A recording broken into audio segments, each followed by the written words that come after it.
Hey everybody, welcome to the Renaissance Woodworker. I'm your host, Shannon Rogers, and welcome back into my shop.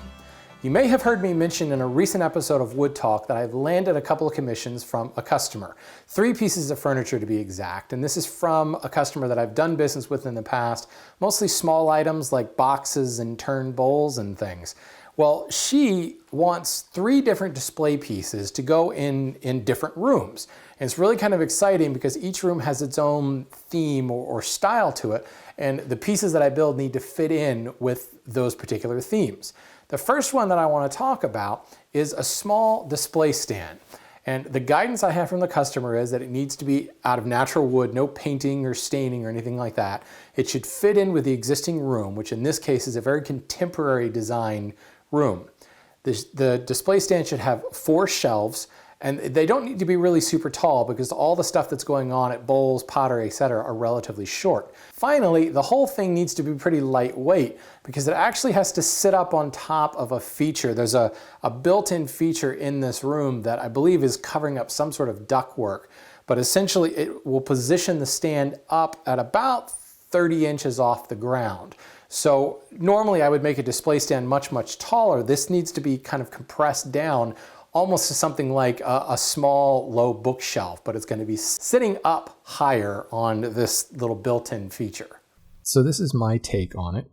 It's really a simple design, and the idea is not to distract from the pieces that go on it, but also the surrounding room. It's a very quick construction. In fact, I've allotted about 5 hours maximum to build the entire piece in order to meet the price point.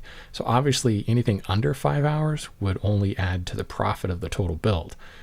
So simple beauty and efficiency. The only real license I've taken is added a little bit of taper here, which makes things a little bit lighter. I will probably opt at some sort of chamfer, like pyramidal points up top, just to soften that. But everything else is pretty square-edged and straightforward. I'm building it out of maple, again, very plain, not only to not distract from what goes on the piece, but also the room that it's going in is a very contemporary design with a lot of other maple pieces. So I think that it won't distract from the overall appearance of the room, but certainly won't distract from the pieces that sit on the display shelf too. I cut an 8/4 maple board down to 44 inches, which is a little longer than I need. Then I'm over to the bench and I'm just planing off the high spots. Once I get it sitting level on the bench, I'm off to the planer. Time is money on this project, so I'm using my hybrid milling method to prepare all of my stock. I did a video on this process a while back if anyone's curious about it. It's Renaissance Woodworker, episode number 182. With a stock surfaced on 2 faces, I'm off to the bench to joint one long edge. This will be my reference edge going forward. Once that's flat and square, over to the shooting board to get a flat and square end from which we'll start laying out the shelves. Okay, now I'm going to cut all the dados for the shelf pieces, and I'm leaving this all as one piece right now. I'll end up sawing it into the 4 different posts later, but the most accurate way to get all of my dados square and at the same height is to do it while it's still one piece. I'm going to use a dado plane for this, and the shelves are going to be 5/8 of an inch thick. Well, I don't have a 5/8 inch dado plane.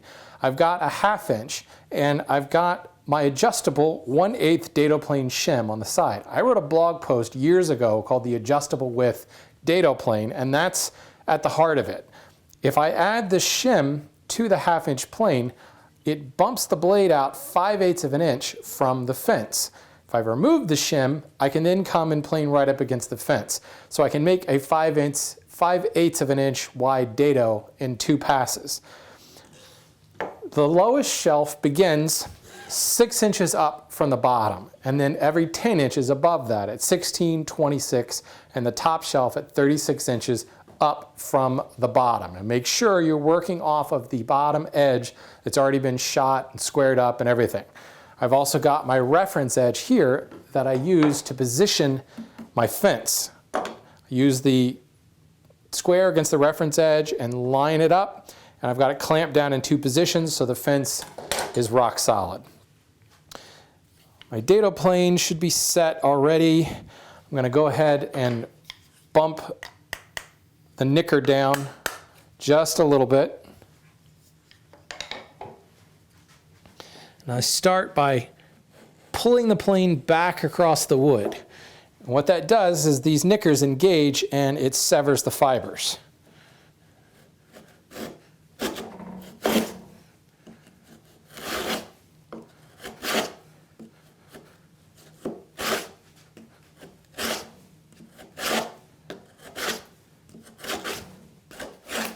The finished depth will be 1/2 inch deep, and I've got the planing stop, or the depth stop, set to that.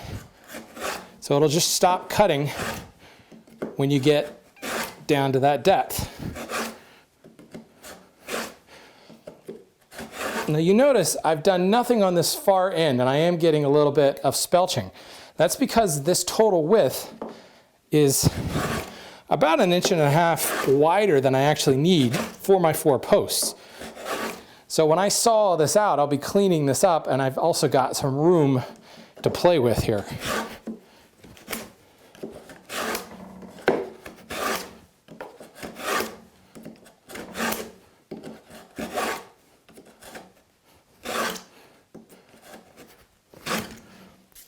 That should be about it.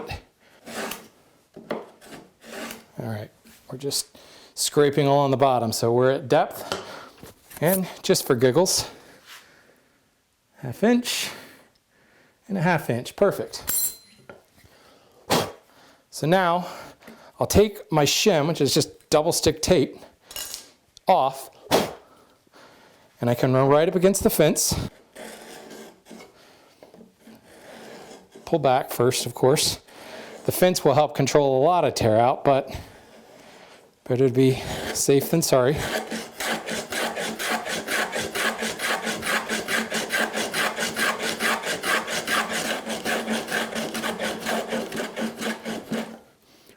There.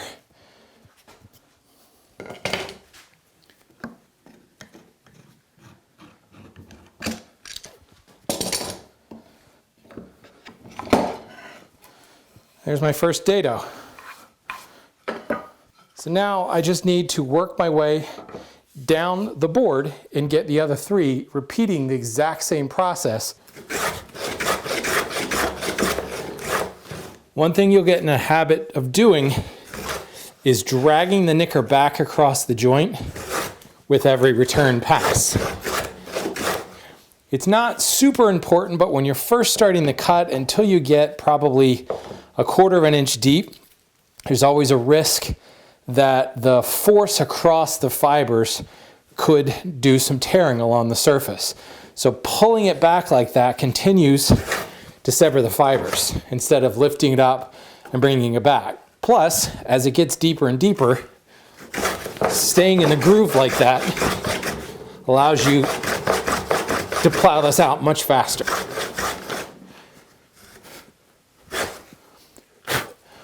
And don't be surprised if you have to stop and sharpen your blade by the time you get to the 4th dado.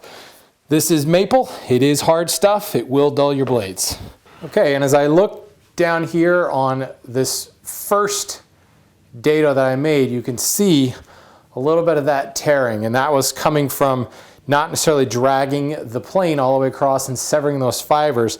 Until the wall gets established, that's always a risk, and especially in a flat sawn board like this, where we've got the center cathedral pattern.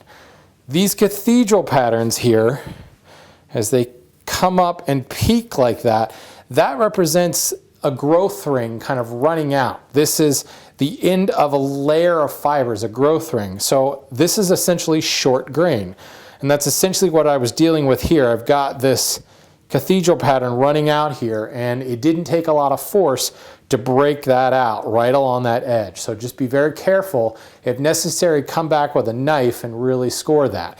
This is not the end of the world. Once I saw the legs out, I can probably clean that up with just a chisel. And finally, not that it's probably necessary, but I'll just come back with the dado plane, and I've got the depth stop set, and I just want to make sure that I'm perfectly flat along the whole length of the dado. Now I want to saw this wider board apart into 4 different legs. The key here, because the joinery is already cut, that we keep these long edges perpendicular to those dados.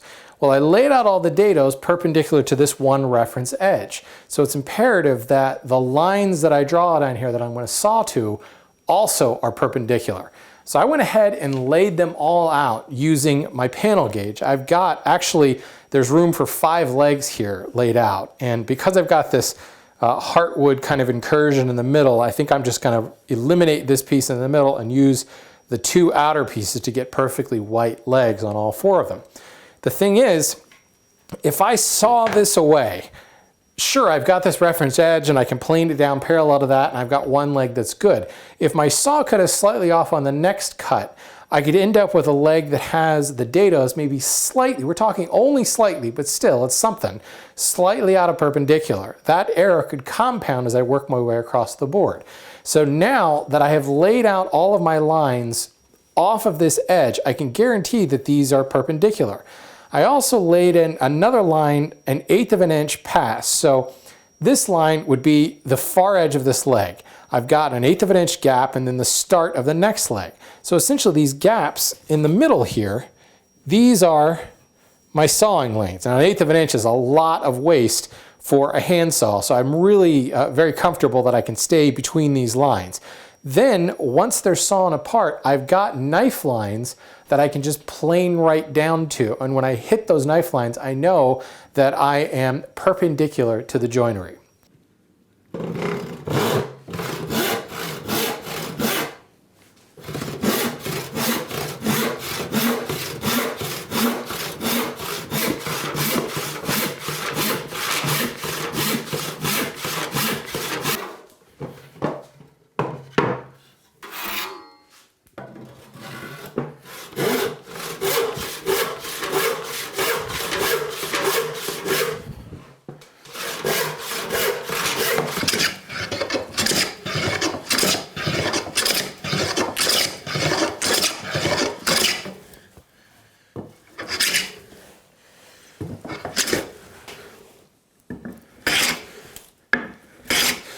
I'll just kind of spot plane this, tackling my specific high spots and paying close attention to my layout lines.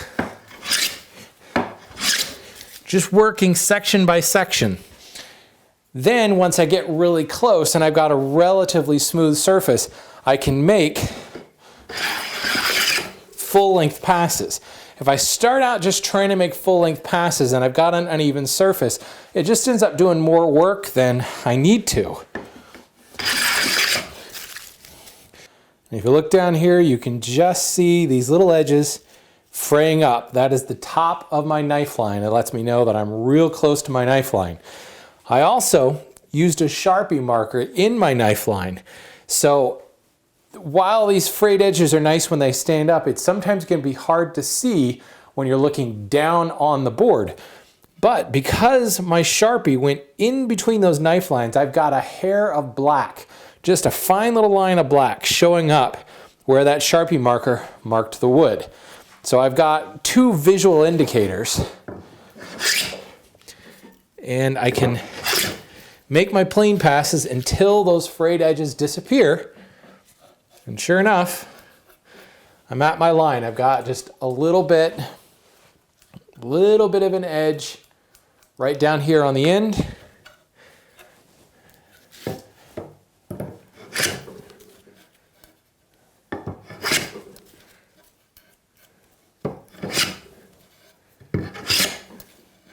And those frayed edges are now gone all the way around, and I'm exactly to my line. And the true test will be with the square. Sure enough, I'm dead square.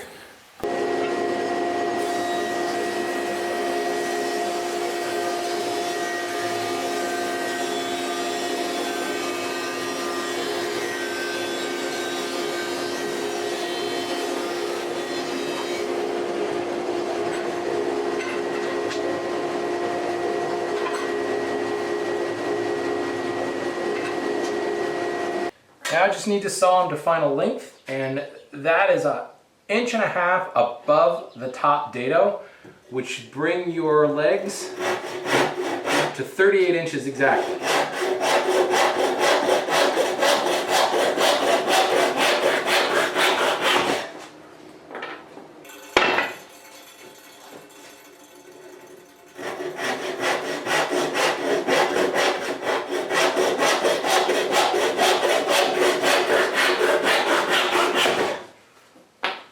So finally, to add a few finishing touches to the legs, I'll add little chamfers up at the top and I'll put tapers on the bottom of the legs. Let's start with the taper. It originates 5 inches up from the bottom and it tapers on the 2 inside faces to a 3/4 inch square. Basically, once you've laid in the lines on the 2 tapered faces, it's simply a matter of planing down to the lines. I use my scrub plane to get close to the lines really quickly. Just pay attention to both edges to keep a square cut. And if you sight down along the edge, you can see any bumps or lumps in the middle and very easily judge square. Right at my line there. Now I'll come back with a block plane or any smaller plane with a flat blade.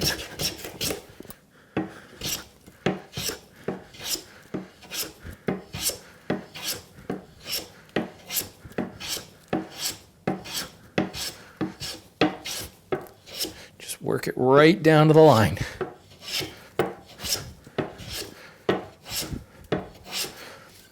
And generally, I reach the terminus faster than up top, so then I just end up making short passes right up at the top, taking it right back to my layout line. And you can see the wood that you've planed and the wood that you haven't planed, and it's real easy to judge exactly where you need to remove wood.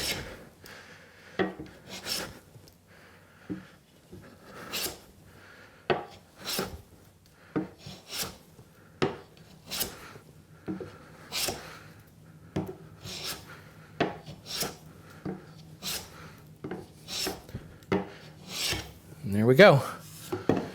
Right down to my taper. Up, you know what? Right there. Now, I'm at my line, and I've actually got a finished ready surface. From there, I need to do the other edge, but I need to relay in my line on the other face, and then just repeat it. But it's a lot easier because now I've got a shorter surface. And basically, you end up with something that looks like this. Tapers on 2 ends with a 3/4 inch square at the bottom. The chamfer on the top is just an 1/8 inch chamfer, and to lay it out, I used a combo square and struck an 1/8 inch line on the end grain and an 1/8 inch line around the edges. To make it, I just use a chisel and I skew it with the grain, working off towards the edge.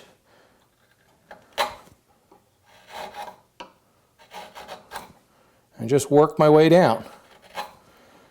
I'll skew it even more right as we come to the end, just to lessen any potential for chip out or spelching.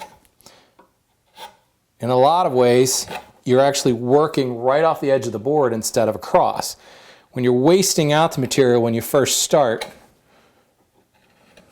you can remove quite a bit by working across the grain, but as you get close to that line, you want to focus more pressure off the grain than across the grain.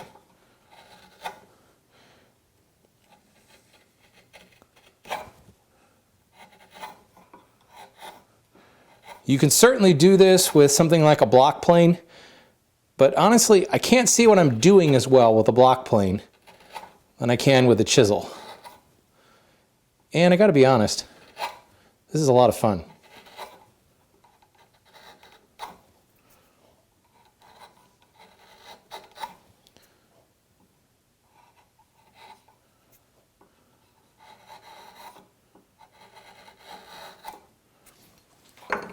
I will just repeat that process all the way around till I get a nice even chamfer like you see here. Don't be surprised as you work through these if you find that you prefer one direction over the other. For me, I like working on the left side and working away from me, so I'm pushing the chisel away from me. I can focus my pressure across the grain a little bit easier. I also find that setting the angle on the near corner first can act as a reference point. So now I can grab the post itself, keeping your fingers well out of the way, pressing down with my thumb. I can use that reference surface to work the rest of this facet down right to the line. I also find that that little bit of downward pressure helps to burnish the surface, and I get a really shiny, clean surface. With the chamfers all the way around, I'm going to grab my block plane and just making slicing motions across the grain. I'll clean up this end grain until I get a nice polished surface.